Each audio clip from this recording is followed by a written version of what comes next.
আমি অমিত আছি তোমাদের সঙ্গে, আর তোমরা শুনছো ভৌতিক কথা। কিছু অনুভূতি এমন যা তোমাদেরও হতে পারে। ঘটনা স্ক্রিপ্টিংয়ে রয়েছে নেহা।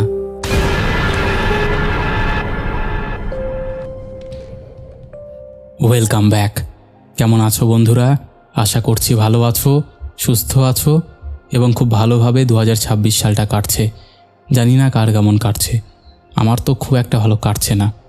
চাইছি দুটো যে আরও পরিবার আছে সেখানে আপলোড করব, কিন্তু এতটা চাপ এসে পড়ছে কাজের যে করতেই পারছি না। যাই হোক, আজকে তোমরা 3টে ঘটনা শুনবে। 3টে ঘটনা কী নিয়ে সেটা বলছি না, একদমই স্পয়লার দিচ্ছি না। আশা করছি তোমাদের ভালোই লাগবে। যাই হোক, তোমরা লাইক কমেন্ট শেয়ার করে দিয়েছো জানি। চলো এবার আমরা শুরু করে দিই আজকের প্রথম ঘটনা। ঘটনাটা যে এতটা মাথায় গেঁথে যাবে আমি নিজেও বুঝিনি। এখনও লিখতে বসলে বুকের ভেতরটা ভারী হয়ে আসে, কারণ ওই রাতটার আগে আমি ভূত প্রেত এইসব ব্যাপারে একদমই বিশ্বাস করতাম না। আমি বিশাল তখন কলকাতার উপকণ্ঠের একটা মাঝারি সাইজের অ্যাপার্টমেন্টে একা থাকতাম। চাকরির জন্য বাইরে থেকে এসে ভাড়া নিয়েছিলাম ফ্ল্যাটটা। বিল্ডিংটা খুব পুরনো না, কিন্তু খুব নতুনও না।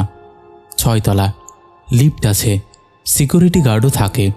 সব মিলিয়ে একদম নর্মাল একটা জায়গা।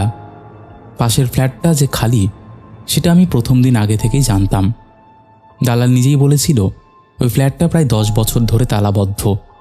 মালিক নাকি বিদেশে চলে গিয়েছিল, তারপর আর কেউ আসেনি। বিদ্যুৎ সংযোগ কাটা, মিটারও বন্ধ, দরজার রং উঠে গেছে, লকটায় ধুলো জমে থাকে। আমি নিজেও মাসের পর মাস দেখেছি কেউ কোনোদিনও দরজা খোলে না, তাই ওটা নিয়ে আমার মাথা ব্যথা ছিল না। আমার রুটিন ছিল খুব সাদামাটা। অফিস থেকে ফিরি রাত 10টা নাগাদ, খাওয়া দাওয়া করে মোবাইল দেখে বা টিভি চালিয়ে একটু সময় কাটিয়ে ঘুমোই। সেই রাতটাও আলাদা কিছু ছিল না। বাইরে বৃষ্টি হচ্ছিল না, হাওয়াটাও খুব জোরে ছিল না, একদম শান্ত একটা রাত। আমি টিভি বন্ধ করে সোফায় বসে মোবাইলে অকারণে রিল স্ক্রল করছিলাম। চোখে ঘুম আসছিল। ঘড়িতে যখন ঠিক রাত 1টা বাজল, তখন হঠাৎ পাশের ফ্ল্যাটের কলিং বেলের আওয়াজটা কানে এলো। প্রথমে আমি অত পাত্তা দেইনি, ভেবেছিলাম হয়তো নিজের ফ্ল্যাটের বেল বাজছে। কিন্তু 2 সেকেন্ড পর বুঝলাম শব্দটা আমার দরজার নয়, পাশের দরজা থেকে আসছে। আমার বুকের ভেতরটা তখনই একটু কেঁপে উঠল, কারণ মাথার ভেতর স্বাভাবিকভাবেই ওই কথাটা চলে এলো, পাশের ফ্ল্যাট তো খালি, তাহলে কে বেল বাজাচ্ছে? তবু আমি নিজেকে বোঝালাম হয়তো কেউ ভুল করে বেল টিপেছে, হয়তো নতুন কেউ এসেছে, দালাল ভুল বলেছে। কিন্তু ঠিক তখনই বেলটা আবার বেজে উঠল, এবার একটু লম্বা করে, যেন কেউ ইচ্ছে করে সুইচে আঙ্গুল চেপে ধরে আছে। সে শব্দটা করিডোরে এমনভাবে গুঞ্জন তুলেছিল যে আমার গাটা ছমছম করে উঠল। আমি সোফা থেকে উঠে দাঁড়ালাম, ধীরে ধীরে দরজার কাছে গেলাম। হাতের তালু ঘামে ভিজে যাচ্ছিল। দরজার লেন্স দিয়ে বাইরে উকি দিলাম। করিডোরের লাইট জ্বলছে, একদম ফাঁকা, কেউ দাঁড়িয়ে নেই, কিন্তু বেলটা তখনও বাজছে। আমার মাথায় তখন সত্যিই অদ্ভুত একটা অনুভূতি ঢুকে গেল, যেন বাস্তব আর অবাস্তবের মাঝখানে কোথাও দাঁড়িয়ে আছি। আমি দরজার হাতল ধরেও খুলতে পারলাম না, বুক ধুকপুক করতে লাগলো। হঠাৎ করেই বেলের আওয়াজ থেমে গেল। এমন নিস্তব্ধতা নেমে এলো যে নিজের শ্বাসের শব্দটাও কানে বাজতে লাগলো। আমি তখন ভাবছিলাম হয়তো কেউ মজা করছে, হয়তো বিল্ডিংয়ের কেউ পাশে গিয়ে বেল টিপে পালিয়েছে। ঠিক তখনই আমার নিজের দরজায় খুব হালকা করে 3টে টোকা পড়ল। ঠক ঠক ঠক। শব্দটা এতটাই নরম ছিল যে প্রথমে আমি নিশ্চিত হতে পারিনি এটা সত্যি না আমার কানে ভুল হচ্ছে। কিন্তু কয়েক সেকেন্ড পর আবার একই রকম 3টে টোকা পড়ল। এবার আমি বুঝলাম এটা বাস্তব। আমার গলাটা শুকিয়ে গেল। আমি কাপা গলায় বললাম, কে? কোনো উত্তর এলো না, শুধু দরজার ওপাশ থেকে খুব ধীরে একটা ফিসফিসে গলা ভেসে এলো। গলাটা এমন শুকনো, ক্লান্ত আর চাপা ছিল যে প্রথমে আমার মনে হলো কোনো অসুস্থ মানুষ কথাগুলো বলছে, হয়তো পাশের ফ্ল্যাটের মালিক ফিরে এসেছে। কিন্তু পরক্ষণেই মাথার ভেতরে বিদ্যুতের মতন খেলে গেল, এই ফ্ল্যাটে তো 10 বছর ধরে কেউ থাকে না। আমি দরজার লেন্সে আবার তাকালাম। বাইরে তখনও কেউ নেই, অথচ গলাটা একদম দরজার গা ঘেঁষে শোনা যাচ্ছে। আমি তখনও দরজা খোলার সাহস করিনি, শুধু বললাম, আপনি কে? ওপাশ থেকে খুব ধীরে গলায় একটা উত্তর এলো, আমি পাশের ঘরের, চাবিটা খুঁজে পাচ্ছি না। ওই মুহূর্তে আমার মাথার ভেতর সব লজিক ভেঙে পড়ছিল। আমি পেছনে ঘুরে ড্রয়ারটার দিকে তাকালাম, যেখানে আমি সবসময় আমার ফ্ল্যাটের বাড়তি চাবিটা রাখি। ড্রয়ারটা হাত খোলা, অথচ আমি নিশ্চিত ছিলাম আমি সেটা বন্ধ করে রেখেছিলাম। বুকের ভেতরটা হঠাৎ ঠান্ডা হয়ে গেল। আমি ধীরে ধীরে ড্রয়ারের কাছে গেলাম, ভেতরে হাত ঢুকিয়ে দেখলাম চাবিটা নেই। ঠিক তখনই মেঝেতে একটা ক্ষীণ ধাতব শব্দ হলো। আমি নিচে তাকিয়ে দেখলাম চাবিটা মেঝেতে পড়ে আছে। আমার শরীর জমে গেল, কারণ আমি জানতাম আমি ওটা মেঝেতে ফেলিনি। আর ঠিক তখনই আমি দেখলাম দরজার নিচের ফাঁক দিয়ে চাবিটা খুব ধীরে ধীরে নড়ছে, একদম আস্তে, যেন কেউ বাইরে থেকে অদৃশ্য হাতে টানছে। চাবিটার ধাতব অংশ মেঝের ওপর আঁচড় কাটতে কাটতে ফাঁকের দিকে এগোচ্ছে। আমার মাথাটা ঘুরে গেল। আমি চিৎকার করতে গিয়েও পারলাম না, গলাটা যেন আটকে গেল। আমি শুধু দাঁড়িয়ে দাঁড়িয়ে দেখছিলাম কিভাবে চাবিটা অল্প অল্প করে দরজার বাইরে চলে যাচ্ছে। আমার মাথায় তখন হাজারো চিন্তা একসঙ্গে ঢুকে পড়েছিল। আমি কি স্বপ্ন দেখছি? আমি কি হ্যালুসিনেট করছি? নাকি সত্যি সত্যিই কিছু একটা হচ্ছে? ঠিক ওপাশ থেকে আবারও একটা ফিসফিসে গলা খুব শান্তভাবে শুনতে পেলাম। সে শব্দটা শুনে আমার পায়ের তলা থেকে যেন মাটি সরে গেল। আমি তখন আর কোনো শব্দ করতে পারিনি, শুধু শুনলাম করিডোরে খুব হালকা পায়ের আওয়াজ, যেন কেউ খালি পায়ে হাঁটছে।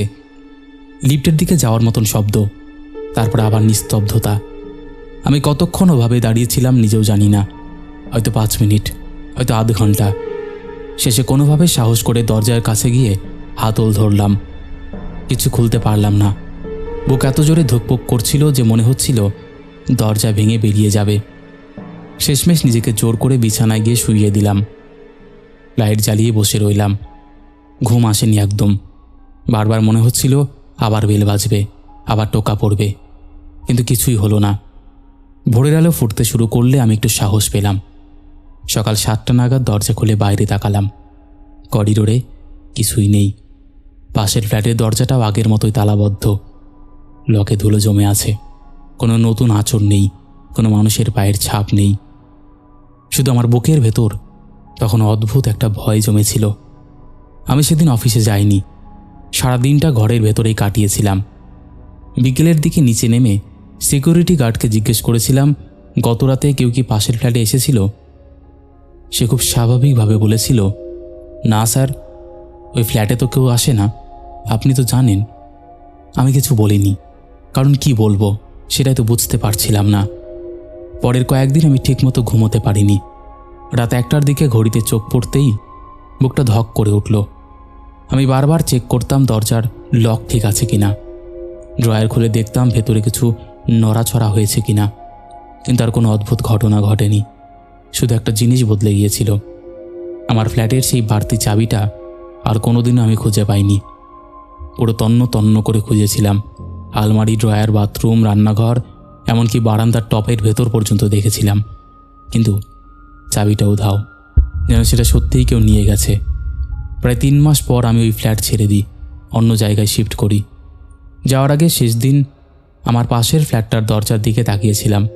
লকটা তখনও আগের মতোই ঢাকা। কেউ খুলেছে এমন কোনো চিহ্ন নেই, কিন্তু আমি জানি ওই রাতে আমি যা দেখেছি সেটা আমার কল্পনা ছিল না। কারণ মেঝেতে পড়ে থাকা চাবিটা আমি নিজের চোখে দেখেছি। দরজার নিচ দিয়ে সেটা বেরিয়ে যাওয়ার শব্দ আমি নিজের কানে শুনেছি। আর আজও মাঝরাতে যদি হঠাৎ কোথাও বেলের আওয়াজ শুনি, আমার বুকের ভেতরটা ঠিক সেই রাতটার মতন কেঁপে ওঠে। আমি আজও সেটা বলতে পারি না, সেটা আমার ভেতরে গেঁথে গেছে বলতে পারো। তো এই ছিল ঘটনা। যদি তোমার ভালো লাগে অমিত, অবশ্যই পড়ে শুনিও। অপেক্ষায় থাকবো তোমার কাছে এই ঘটনাটা শোনার জন্য। ঘটনাটা হয়তো খুব ভয়ের না, কিন্তু আমার কাছে প্রচণ্ড কী বলবো, অদ্ভুত এবং ক্রিপি লেগেছিল ব্যাপারটা। যাই হোক, আশা করছি তোমার ভালো লাগবে। যদি ভালো লেগে থাকে তাহলে অবশ্যই পড়ে শুনিও। ভালো থেকো, সুস্থ থেকো। তো বন্ধুরা, এই ছিল আমাদের আজকের প্রথম ঘটনা, একটা ফ্ল্যাটের ঘটনা। আশা করছি এই ঘটনাটা তোমাদের ভালো লেগেছে। কেমন লেগেছে তোমরা অবশ্যই সেটা কমেন্ট করে জানাও। তোমাদের মধ্যে এখনও যারা এই পরিবারে যুক্ত হওনি তারা যুক্ত হয়ে যাও। যারা ভাবছো ঘটনা শেয়ার করবো কি না, তাদের বলবো একদম দেরি না করে নির্দ্বিধায় ঘটনা শেয়ার করে দাও। আমাদের এখানে ঘটনা শেয়ার করা একদম ইজি। আমাদের হোয়াটসঅ্যাপ নাম্বার থেকে শুরু করে সমস্ত সোশ্যাল মিডিয়ার লিঙ্ক তোমরা ডেসক্রিপশান সেকশানে পেয়ে যাবে। তো আর দেরি কিসের, তোমরা কন্ট্যাক্ট করে নাও। চলো আর কথা না বাড়িয়ে এবার আমরা শুরু করে দিচ্ছি পরের ঘটনা। নমস্কার অমিতদা, আমি স্বর্ণাভ। আশা করছি আমার এই ঘটনাটা তোমার ভালো লাগবে। ঘটনাটা আজ থেকে প্রায় 3 বছর আগের, কিন্তু এখনও মনে পড়লে বুকের ভেতরটা অদ্ভুতভাবে ঠান্ডা হয়ে যায়। কারণ ওই রাতে আমি আসলে কিছুই চোখে দেখিনি, শুধু অনুভব করেছিলাম। আর সেই অনুভূতিটাই ছিল সবচেয়ে ভয়ঙ্কর। আমি তখন একটা প্রাইভেট অফিসে নাইট শিফটে কাজ করতাম। আমার ডিউটি শেষ হতো রাত 9টা নাগাদ। অফিস থেকে বাড়ি ফিরতে একটা শর্টকাট রাস্তা ধরতাম। সেটা একটা সরু গলি, দুপাশে পুরনো একতলা আর দোতলা বাড়ি। বেশিরভাগ বাড়ির দরজাই রাতে বন্ধ থাকে। স্ট্রিট লাইটগুলো আধা আধা জ্বলে, কিন্তু লাইট আবার অনেক দিন ধরেই নষ্ট। দিনের বেলায় গলিটা একদম নর্মাল লাগে, বাচ্চারা খেলাধুলো করে, লোকজন যাতায়াত করে। কিন্তু রাত নামলেই জায়গাটার একটা আলাদা রূপ বেরিয়ে আসে। সেদিনও অফিস থেকে বেরিয়ে হেডফোন কানে দিয়ে হেঁটে যাচ্ছিলাম, গান শুনছিলাম। মাথায় অন্য কোনো চিন্তা ছিল না। শরীরটা একটু ক্লান্ত ছিল, কিন্তু মনটা হালকা ছিল। গলির মুখে এসে হেডফোন খুলে পকেটে ঢুকিয়ে দিলাম, কারণ ওই গলিতে ঢুকলে সবসময় অদ্ভুত একটা চাপা নীরবতা থাকে। বাইরের বড় রাস্তার হর্নের আওয়াজও সেখানে খুব হালকা হয়ে যায়। আমি ধীরে ধীরে হাঁটছিলাম। নিজের জুতোর শব্দটাও স্পষ্ট কানে আসছিল।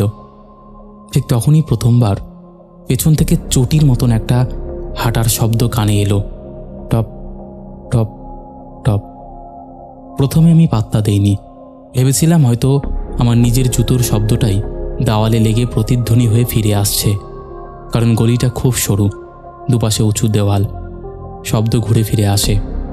আমি নিজের সঙ্গে নিজেই কথা বলছিলাম, এটা কিছু না, নিজেরই শব্দ। কিন্তু কয়েক সেকেন্ড পর টের পেলাম শব্দটার তালে একটা অদ্ভুত অমিল আছে। আমি যখন থামছি শব্দটা একদম থামছে না। আমি যখন আবার হাঁটা শুরু করছি তখনও শব্দটা 1 সেকেন্ড দেরিতে শুরু হচ্ছে। আমার বুকের ভেতরটা তখনই হালকা ধক করে উঠল। আমি পেছনে তাকালাম, গলিটা একদম ফাঁকা। দূরের স্ট্রিট লাইটের আলোয় শেষ মাথাটা পর্যন্ত পরিষ্কার দেখা যাচ্ছে। কোনো মানুষ নেই, কোনো কুকুর নেই, কোনো বাইক নেই। আমি নিজের ওপর রাগ করলাম, ভাবলাম অযথা ভয় পাচ্ছি। আবার হাঁটা শুরু করলাম, কিন্তু 2 পা যেতেই আবার সেই শব্দ। এবার আরও স্পষ্ট, আরও কাছাকাছি, যেন কেউ হাওয়ায় চুটি পড়ে খুব ধীরে ধীরে আমার ঠিক পেছনে হাঁটছে। আমার ঘাড়ের লোম খাড়া হয়ে গেল। আমি অজান্তেই হাঁটার গতি বাড়ালাম, আর সঙ্গে সঙ্গেই শব্দটা জোরে হয়ে এলো। এখন আর শুধু টপ টপ না, একটু ঘষতে ঘষতে হাঁটার মতো লাগছে, যেন কেউ ইচ্ছে করেই আমার সঙ্গে তাল মিলিয়ে হাঁটছে। আমি আবার থামলাম, আবার জোরে পেছনে ঘুরলাম। আবারও গলি একদম ফাঁকা। ওই মুহূর্তে আমার মাথায় 2টো চিন্তা একসঙ্গে চলছিল। একদিকে আমি নিজেকে বোঝাচ্ছিলাম এটা শুধু প্রতিধ্বনি, অন্যদিকে আমার শরীর বলছিল কিছু একটা ঠিক নেই। আমি আবার হাঁটা শুরু করলাম, এবার ইচ্ছে করেই খুব ধীরে, পা টেনে টেনে। শব্দটাও ঠিক তেমনই ধীরে হতে লাগলো, যেন কেউ আমাকে নকল করছে। আমার বুকের ভেতরটা তখন ভারী হয়ে উঠছিল, নিঃশ্বাসটা অকারণে দ্রুত হয়ে যাচ্ছিল। আমি হঠাৎ করেই থেমে গেলাম, আর একদম নিঃশব্দে দাঁড়িয়ে রইলাম। নিজের নিঃশ্বাস পর্যন্ত চেপে ধরলাম। কয়েক সেকেন্ড কিছুই হলো না। আমি ভাবলাম, দেখো, কিচ্ছু না, সব মাথার ভেতরের খেলা। ঠিক তখনই খুব হালকা করে আবার টপ টপ শব্দটা শোনা গেল, কিন্তু এবার সেটা পেছন থেকে নয়, ঠিক আমার ডান কানের পাশে। যেন কেউ আমার খুব কাছে এসে 1 পা এগিয়েছে। আমার শরীরটা একদম শক্ত হয়ে গেল। আমি ঘাড়ও ঘোরাতে পারছিলাম না। মনে হচ্ছিল যদি তাকাই তাহলে সত্যিই কাউকে দেখতে পাবো। আমি চোখ বন্ধ করে দাঁড়িয়ে রইলাম। বুকের ভেতরটা এমন জোরে ধুকপুক করছিল যে মনে হচ্ছিল শব্দটা বাইরে শোনা যাচ্ছে। আমি নিজেকে জোর করে বললাম, চল বাড়ি পৌঁছে যাই, এটা কিছু না। আমি প্রায় দৌড়ে হাঁটা শুরু করলাম। শব্দটাও কয়েক সেকেন্ড আমার সঙ্গে সঙ্গে এলো, তারপর হঠাৎ করেই থেমে গেল। আমি বাড়ির মোড়ে পৌঁছে পেছনে তাকালাম। গলিটা তখনও আগের মতোই ফাঁকা।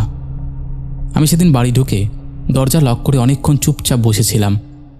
মাথার ভেতর বারবার ওই শব্দটা বাজছিল। আমি কাউকে বলিনি, কারণ নিজের কাছেই ব্যাপারটা অদ্ভুত লাগছিল। পরের কয়েকদিন আমি ইচ্ছে করেই ওই গলি এড়িয়ে চলেছি। বড় রাস্তা ঘুরে বাড়ি যেতাম, সময় বেশি লাগতো, কিন্তু মনের শান্তিটা থাকতো। প্রায় 1 সপ্তাহ পর একদিন তাড়াহুড়ো ছিল বলে আবার সেই শর্টকাট গলিটা ধরলাম। তখন সন্ধে 7:30, পুরো অন্ধকারও নয়, লোকজন তখন একটু চলাফেরা করছে। আমি নিজেকে বোঝালাম এখন তো কিছু হবে না। আমি ধীরে ধীরে হাঁটছিলাম। প্রথমে কিছুই হলো না। আমি একটু রিল্যাক্স করলাম। মনে হলো আগের ঘটনাটা আসলে আমার মাথার ভেতরের ভয়ই ছিল। ঠিক তখনই হঠাৎ আবার সেই শব্দ, টপ টপ টপ। এবার আরও পরিষ্কার, দিনের আলো সেটা ঠিক রাতের মতোই শোনাচ্ছিল। আমি থামলাম আর পেছনে তাকালাম। আবারও কেউ নেই, কিন্তু শব্দটা থামছে না। এবার সেটা যেন একটু পাশ থেকে আসছে। আমার বুকের ভেতরটা আবার ধক করে উঠল। আমি খুব দ্রুত গলিটা পেরিয়ে বেরিয়ে এলাম। সেদিন রাতে আমি ঘুমোতে পারিনি। মাথার ভেতর বারবার একটা প্রশ্ন ঘুরছিল, যখন কেউ নেই তখন হাঁটার শব্দটা কোথা থেকে আসছে? এটা কি শুধু আমার নিজের প্রতিধ্বনি, নাকি সত্যিই কেউ বা কিছু আমাকে অনুসরণ করছে? কয়েকদিন পর সাহস করে আমি পাশের চায়ের দোকানে বসে ওই গলির কথা তুললাম। দোকানদারকে জিজ্ঞেস করলাম, এই গলিটা দিয়ে রাতে হাঁটলে কারো কারো অদ্ভুত লাগে নাকি? সে প্রথমে হেসে উড়িয়ে দিয়েছিল, তারপর একটু চুপ করে বলল, আসলে দাদা, অনেকেই বলে রাতের দিকে ওইখানে হাঁটার শব্দ শোনা যায়। এটা শুনেই আমার বুকের ভেতরটা তখন ঠান্ডা হয়ে গেল। আমি জিজ্ঞেস করলাম, কেন? সে বলল, অনেক বছর আগে ওই গলির মাঝামাঝি এক বুড়ো চৌকিদার থাকতো। সে রাতভর টহল দিত হাওয়ায় চটি পড়ে। একদিন রাতে স্ট্রোক করে ওখানেই পড়ে মারা যায়। সকালে লোকে দেহটা পায়। আমি শুনে কোনো কথা বলতে পারিনি, কারণ আমি তাকে এই গল্পটা আগেও বলিনি। সে নিজে থেকেই এই তথ্যটা দিল। আমি সেদিন থেকে আর কখনো ওই গলি দিয়ে রাতের বেলা হাঁটিনি।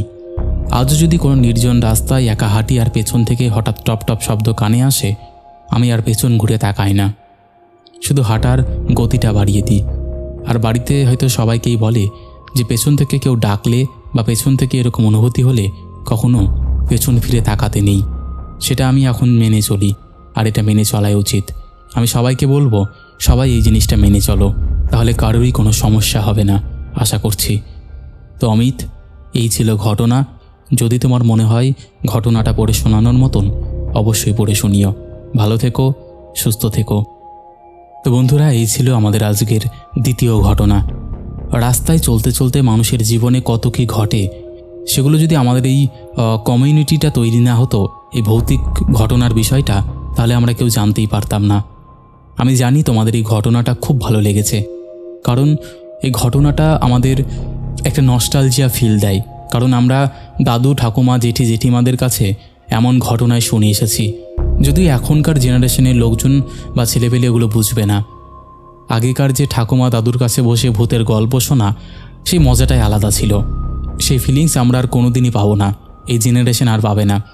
তাও আমাদের একটা উদ্দেশ্য, বা আমাদের এই পরিবারের একটাই উদ্দেশ্য, সেই পুরনো দিনের স্মৃতিটাকে একটু হলেও চাওর করা, মানে একটু হলেও মনে পড়ানো। আশা করছি আমাদের এই ইনিশিয়েটিভে তোমরা যেভাবে পাশে আছো, এভাবেই পাশে থাকবে। যাই হোক, তাও একটা কথা বলবো, ভৌতিক কথা কোনো রকম অন্ধবিশ্বাস, কোনো রকম কুসংস্কার বা কোনো রকম নেগেটিভিটিকে প্রশ্রয় দেয় না। ভৌতিক কথার কাজ শুধুমাত্র মানুষের জীবনে ঘটে যাওয়া ঘটনা সবার সামনে তুলে ধরা, নচেত আর কোনো উদ্দেশ্য নেই। তাই যারা বিশ্বাস করছো না, তারা এগুলোকে এন্টারটেইন হিসেবেই নিয়ে নাও। চলো, আর কথা না বাড়িয়ে এবার আমরা শুরু করে দিচ্ছি পরের ঘটনা। দাদা নমস্কার, আমি রতন। ঘটনার শুরুতেই বলে দিই, ঘটনাটা এতটাই সাধারণ ছিল যে আমি নিজেও তখন যখন ঘটনাটা ঘটেছে আমি গুরুত্ব দেইনি। আজ থেকে প্রায় 2 বছর আগের কথা। তখন আমি যে এলাকায় থাকতাম সেখানে একটা ছোট্ট চায়ের দোকান ছিল। খুব বড় কিছু না, টিনের ছাউনি, সামনে 2টো কাঠের বেঞ্চ, এক কোণায় কেতলি আর গ্লাস রাখা। ওই দোকানটায় আমি প্রায় রোজই সন্ধ্যের পর 1 কাপ চা খেতে যেতাম। অফিস থেকে ফিরতে ফিরতে অভ্যেস হয়ে গিয়েছিল। দোকানদার আমাকে নাম ধরেই চিনত। আসছেন দাদা বলেই চা বসিয়ে দিত। আশেপাশের লোকজনও চেনা মুখ। কেউ বাসের জন্য অপেক্ষা করছে, কেউ বন্ধুদের সঙ্গে দাঁড়িয়ে গল্প করছে। মোটের ওপর জায়গাটা খুব নর্মাল। ওই দিনটাও আলাদা কিছু ছিল না। সন্ধ্যে 7:30 নাগাদ আমি দোকানে ঢুকেছিলাম। বাইরে তখন হালকা অন্ধকার, রাস্তার লাইট জ্বলে উঠেছে। দোকানে তখন খুব বেশি ভিড় ছিল না। 2জন লোক একপাশে দাঁড়িয়ে চা খাচ্ছিল, আর এক কোণার বেঞ্চে একজন লোক চুপচাপ বসেছিল। প্রথমে আমি একেবারেই পাত্তা দিইনি। ভেবেছিলাম কেউ চা শেষ করে বসে আছে বা কারোর জন্য অপেক্ষা করছে। আমি স্বাভাবিকভাবেই বললাম, 1 কাপ লাল চা দাদা। দোকানদার মাথা নেড়ে চা বানাতে গেল। আমি মোবাইল বের করে নোটিফিকেশন দেখছিলাম। ঠিক তখনই হঠাৎ একটা অদ্ভুত অনুভূতি হলো, যেন কেউ আমাকে খুব মনোযোগ দিয়ে দেখছে। এমন অনুভূতি আমরা অনেক সময় পাই, কিন্তু এই দিনটার অনুভূতিটা আলাদা ছিল। আমি চোখ তুলে তাকালাম আর দেখলাম বেঞ্চে বসে থাকা লোকটা একদম স্থির চোখে আমার দিকেই তাকিয়ে আছে। মুখে কোনো হাসি নেই, কোনো বিরক্তি নেই, কোনো কৌতূহলও নেই, শুধু একটা ফাঁকা দৃষ্টি। আমি একটু অস্বস্তি বোধ করলাম। ভাবলাম হয়তো সে আমাকে কারোর সঙ্গে গুলিয়ে ফেলেছে, তাই ইচ্ছে করেই আমি দৃষ্টি সরিয়ে নিলাম। মোবাইলে আবার তাকালাম। কয়েক সেকেন্ড পর আবার চোখ তুলে দেখলাম লোকটার দৃষ্টি এখনও আমার দিকেই, একদম একইভাবে, যেন এতক্ষণে সে চোখের পলকও ফেলেনি। তখন আমার বুকের ভেতরটা অকারণে ধক করে উঠল। আমি নিজেকে বোঝালাম এটা কিছু না। এমন লোক তো অনেক থাকে যারা অকারণে তাকিয়ে থাকে। কিন্তু অস্বস্তিটা যাচ্ছিল না। আমি একটু পাশ ফিরে দাঁড়ালাম যাতে সে সরাসরি আমাকে দেখতে না পায়। কিন্তু কয়েক সেকেন্ড পর আবার টের পেলাম সেই দৃষ্টির চাপ। আমি আর চোখে তাকিয়ে দেখলাম লোকটা মাথা না ঘুরিয়ে যেন চোখের কোণ দিয়ে আমাকে ফলো করছে। তখন সত্যি আমার গায়ে কাটা দিল, কারণ ব্যাপারটা আর স্বাভাবিক লাগছিল না। আমি ইচ্ছে করে একটু জোরে কাশলাম। ভেবেছিলাম হয়তো সে বুঝতে পারবে আমি তার দিকে তাকাচ্ছি, কিন্তু তার কোনো প্রতিক্রিয়া হলো না। সে না চোখ নামালো না মুখ ঘোরালো, শুধু একইভাবে তাকিয়ে রইল। তার চোখ দুটো খুব অদ্ভুতভাবে নিস্তেজ লাগছিল, যেন ঘুম জাগরণের মাঝামাঝি কোনো অবস্থায় আছে। আমি চায়ে এক চুমুক দিলাম, কিন্তু গলা এত শুকিয়ে গিয়েছিল যে চায়ের স্বাদও ঠিকমতো বুঝতে পারছিলাম না। মাথার ভেতর তখন নানা চিন্তা ঘুরতে লাগলো। ওই লোকটা কি মানসিকভাবে অসুস্থ, নাকি আমাকে চেনে, নাকি ইচ্ছে করেই আমাকে অস্বস্তিতে ফেলছে? আমি দ্রুত চা শেষ করার চেষ্টা করলাম, কিন্তু প্রতিটা সেকেন্ড তখন অনেক লম্বা মনে হচ্ছিল। বেরোনোর আগে আর একবার তাকালাম। লোকটা এখনও একইভাবে বসে আছে, চোখ দুটো 1 সেকেন্ডের জন্যও নড়েনি। আমি আর সহ্য করতে পারলাম না। আমি দোকান থেকে বেরিয়ে এলাম। বেরোনোর সময়ও আমি টের পেলাম লোকটার দৃষ্টি আমার পিঠে লেগেই আছে। দোকান থেকে বেরিয়ে রাস্তায় এসে আমি একটু হাঁপ ছেড়ে বাঁচলাম। নিজেকে বললাম, অযথা ভয় পাচ্ছিস। এমন লোক তো অনেকেই থাকে। কিন্তু মনের ভেতর অস্বস্তিটা গেল না। সারা রাত মাথার ভেতর ওই লোকটার ফাঁকা চোখের দৃষ্টি ঘুরতে লাগলো। ঘুমোতে গিয়েও বারবার মনে হচ্ছিল কেউ অন্ধকারে বসে আমার দিকে তাকিয়ে আছে। পরদিন সকালটা খুব সাধারণ কেটেছিল। আমি নিজেকেই বোঝাচ্ছিলাম এটা মাথার ভেতরের ভয় ছাড়া কিচ্ছু না। কিন্তু সন্ধ্যা নামতেই আবার অজান্তেই আমার মনটা ভারী হয়ে গেল। আমি ইচ্ছে করেই সেই চায়ের দোকানটা এড়িয়ে যেতে চেয়েছিলাম, কিন্তু অভ্যাসের বশেই পা ঘুরে গেল। দোকানে ঢুকেই প্রথমে চারপাশে তাকালাম, লোকটা নেই। আমি একটু রিল্যাক্স করলাম, ভাবলাম দেখ কিছুই ছিল না। আমি স্বাভাবিকভাবে চা অর্ডার করলাম। চা হাতে নিয়ে সাহস করে দোকানদারকে জিজ্ঞেস করলাম, কাল যে ওই কোনায় একজন লোক বসেছিল না, চা না খেয়ে শুধু বসেছিল, ওকে? দোকানদার অবাক হয়ে আমার দিকে তাকিয়ে রইল। তারপর বলল, কাল তো দাদা আপনি ছাড়া আর কেউই ছিল না দোকানে, আর ওই সময় থেকেও আসেনি। আমি প্রথমে হেসে ফেললাম, ভেবেছিলাম সে মজা করছে। বললাম, কি বলছো দাদা, আমি নিজের চোখে দেখেছি। দোকানদার এবার একটু সিরিয়াস হয়ে বলল, না দাদা, আমি তো একাই ছিলাম দোকানে। আপনি এসেছিলেন, চা খেয়ে চলে গিয়েছিলেন, আর তো ওই সময় কেউ আসেনি। ওই কথা শুনে আমার বুকের ভেতরটা হঠাৎ ঠান্ডা হয়ে গেল। আমি বললাম, এই কোনায় বেঞ্চে যে লোকটা বসেছিল? দোকানদার মাথা নেড়ে বলল, ওই বেঞ্চে কাল কেউ বসেনি। আপনি ঢুকতেই আমি চা বানিয়েছিলাম, আপনি ছাড়া আর কাউকে দেখিনি। আমি তখন আর কিচ্ছু বলতে পারিনি। দোকান থেকে বেরিয়ে এসে রাস্তায় দাঁড়িয়ে কয়েক সেকেন্ড চুপ করেছিলাম। আমার মাথার ভেতর তখন একটাই প্রশ্ন ঘুরছিল, আমি যাকে স্পষ্ট চোখে বসে থাকতে দেখলাম, সে যদি সেখানে না থাকে, তাহলে আমি আসলে কাকে দেখেছিলাম? পরের কয়েকদিন আমি ইচ্ছে করে ওই দোকানে যাইনি।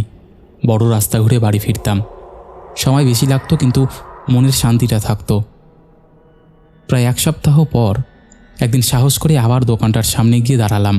ঢুকিনি, শুধু দূর থেকে তাকালাম। কোনার বেঞ্চটা খালি, সব কিছু স্বাভাবিক। আমি নিজেকে বললাম, এসব কল্পনা। সেদিন রাতে আবার দোকানে ঢুকলাম, চা খেলাম, কিছুই হলো না। আমি একটু স্বস্তি পেলাম মনে মনে, যে যাই হোক এখানেই শেষ ঘটনার। কিন্তু প্রায় 10 দিন পর আবার একই ব্যাপার। এবারও সন্ধ্যের দিকে।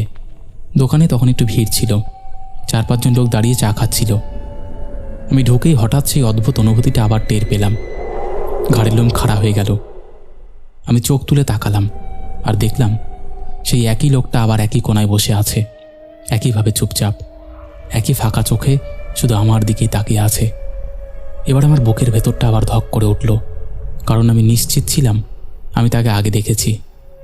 আমি ইচ্ছে করেই অন্যদিকে তাকালাম, ভিড়ের দিকে দাঁড়ালাম, কিন্তু কয়েক সেকেন্ড পর আবার টের পেলাম সে দৃষ্টি আমার উপরেই। আমি ধীরে ধীরে বেঞ্চটার দিকে তাকালাম। লোকটা এখনও আমার দিকে তাকিয়ে একদম নড়েনি। তার পরনে ছিল খুব সাধারণ একটা ফিকে রঙের শার্ট আর প্যান্ট। কিন্তু আশ্চর্যের ব্যাপার, তার কাপড়ে কোনো ভাঁজ নেই, কোনো নড়াচড়া নেই, যেন সে কোনো ছবির অংশ। আমি চা নিলামই না, সোজা দোকান থেকে বেরিয়ে এলাম। সেদিন রাতে আমি ঘুমোতে পারিনি। মাথার ভেতর বারবার একটা প্রশ্ন ঘুরছিল, সে কেন শুধু আমাকে লক্ষ্য করেছে? দোকানে এত লোক থাকা সত্ত্বেও সে কেন শুধু আমার দিকেই তাকিয়ে থাকে? কয়েকদিন পর আমি পাশের এক দোকানে বসে ওই দোকানদার ছেলেটার কাছ থেকে একটু খোঁজ নেওয়ার চেষ্টা করলাম। বললাম, এই দোকানটার কোনায় কি কখনো খুব অদ্ভুতভাবে বসে থাকে? সে প্রথমে হেসে উড়িয়ে দিল, তারপর একটু চুপ করে বলল, হ্যাঁ আসলে দাদা, অনেক দিন আগে ওই দোকানের জায়গাটায় একটা বুড়ো লোক হার্ট অ্যাটাক করে মারা গিয়েছিল। সে নাকি রোজ ওই কোনাতেই বসেই চা খেত। লোকজন বলে মাঝে মাঝে কেউ নাকি ওনাকে দেখতে পায়। আমি শুনে তাকে কিছু বলিনি, কিন্তু বুকের ভেতরটা আবারও ঠান্ডা হয়ে গিয়েছিল। আমি সেদিন থেকে ওই দোকানে আর সন্ধ্যের পর চা খেতে যাইনি। সকালে গেলেও আমি অজান্তেই সেই কোনার দিকে তাকিয়ে ফেলি, আর তারপরে আমি খুব তাড়াতাড়ি সেখান থেকে বদলিও হয়ে যাই। তাই সেই চা আমার আর খেতে হয়নি। এই ঘটনাটা সত্যি কথা বলতে আমাকে ভেতর থেকে একদম নাড়িয়ে দিয়েছিল। তো এই ছিল ঘটনা। যদি তোমার ভালো লাগে অবশ্যই পড়ে শুনিও। আর একটা কথা, ঘটনাটা কিন্তু একটু গ্রামের দিকে হয়েছিল। এই ছিল ঘটনা। যদি তোমার মনে হয় ঘটনাটা পড়ে শোনানোর মতন, অবশ্যই পড়ে শুনিও। ভালো থেকো। তো বন্ধুরা, এই ছিল আমাদের আজকের জমজমার 3টি ঘটনা। আজকে আর তোমাদের 4টে শোনালাম না, অনেকটা দেরি হয়ে গেছে। যাই হোক, এই ছিল ঘটনা। তোমরা লাইক কমেন্ট শেয়ার করে দিয়েছো জানি, আর বেশি কথা বাড়াবো না। এবার আমরা শুরু করে দেব শাউট আউট পর্ব। শেষের এপিসোডে ফার্স্ট কমেন্ট করেছে দেবরাজ পাঞ্জা, সেকেন্ড কমেন্ট করেছে ইজমালি কমেডি, থার্ড কমেন্ট করেছে সুনীতি দেবনাথ। 3জনই লাভ লাভ রিয়াক্ট দিয়েছে। তারপরে কমেন্ট করেছে বাসন্তী মণ্ডল, রবীন সামন্ত, Pinki Das, Sujoy, Anjali Mondal, Antim sad moment, DJ blogger Anish, Shubhankar Bhattacharya, Nandini Roy, Mousumi blogs, Biswajit Das, Muslima Khatun, Lakshman সর্দার লিখেছে, হ্যালো দাদা, কেমন আছেন? ভালো আছি, তুমি কেমন আছো? তারপরে কমেন্ট করেছে অভি স্টুডিও, সুস্মিতা শিকারি, শিবানন্দ চৌধুরী, শামিমা রারি, রিক মণ্ডল, রত্না রয়, সুমন দেব বর্মন, বন গাউন লিখেছে, হ্যালো দাদা, সরস্বতী পুজো কেমন কাটিয়েছো অবশ্যই জানিও। আর আমিও খুব ভালো কাটিয়েছি, আর নোটিফিকেশান বাজতেই চলে আসলাম। সরস্বতী পুজো বাড়িতে ঘুমিয়ে কাটিয়েছি। তারপরে কমেন্ট করেছে জবা দেবী, লিখেছে, হ্যালো অমিতদা, আমি ডানকুনি থেকে জবা চক্রবর্তী বলছি। আর একবার আপনাকে কমেন্ট করলাম, আপনার ঘটনা শোনার আগেই আমি কমেন্ট করে জানিয়ে দিলাম, ঘটনাগুলো খুবই ভালো লাগে, ভালো হয়, থ্যাংক ইউ। তারপরে কমেন্ট করেছে মৌসুমী ব্লগস, লিখেছে, অ্যাডভান্স হ্যাপি রিপাবলিক ডে। হ্যাঁ গো, অলরেডি পার হয়ে গেছে, হ্যাপি রিপাবলিক ডে। তারপরে কমেন্ট করেছে কৃষ্ণন্দু কামেলিয়া, সমিত ঘোষ, মধুমিতা মণ্ডল, সন্দীপ ওর, সোমা দাস, গীতা গোস্বামী, এসকে আরাফুল হোসেন, কবিতা সরকার, অসীম দাস, বন বিশ্বাস, কার্তিক সাহা, প্রিয়া সিং, শিল্পা চ্যাটার্জি, এমডি মোয়াজবিন, শিহাব শাফিরুদ্দিন, পায়েল বিজয় লিখেছে, হ্যালো দাদা, সরস্বতী পুজো কেমন কাটালে? চলে এলাম তোমার গল্প শুনতে। একদম। তারপরে কমেন্ট করেছে মলি পাল, দীপ মণ্ডল, এফএফএ লিখেছে, দাদা আপনার সুপার ডুপার ঘটনা উইথ সুইট ভয়েসের ঘটনা শুনতে পুরো খতরনাক কম্বিনেশান। আপনার ঘটনা না শুনলে ঘুমিয়ে আসে না। আমাকে প্রিন্ট করো প্লিজ, ঘটনা পাঠাবো ব্ল্যাক ম্যাজিক নিয়ে। ঠিক আছে। তারপরে কমেন্ট করেছে সোমবারী কিস্কু, রিঙ্কি দে, অমিতা ঠাকুর, শান্তনু মিস্ত্রি, সঙ্গীতা মজুমদার, বন্দনা রয়, সুপ্রিয়, উষিতা রয় লিখেছে, 4টে ঘটনায় ভীষণ সুন্দর হয়েছে, খুব ভয় পেলাম আজ অনেক দিন পর। একদম। তারপরে কমেন্ট করেছে মলয় চক্রবর্তী, লিখেছে, অমিতদা আজকের এপিসোডে 4টে ঘটনায় দারুণ লেগেছে, থ্যাংক ইউ। তারপরে কমেন্ট করেছে মধু, লিখেছে, দারুণ দারুণ ঘটনা লাগলো দাদা ভাই, কি বলবো, তোমার গলায় জাদু আছে। আর কেমন আছো? ভালো করে ঘটনা শোনাও আর ভালো থেকো। আমার নামটা একবার বলো। আমার নাম গুড্ডু। হ্যালো গুড্ডু। তো বন্ধুরা, এইরকম অসংখ্য প্রিয় মানুষেরা আমাদের শেষের এপিসোডে কমেন্ট করেছে, যাদের কমেন্ট আমি আর চাইলেও পড়তে পারছি না। তো আজকের মতন এখানেই শেষ করছি। আবার দেখা হবে নতুন কোনো ঘটনা নিয়ে।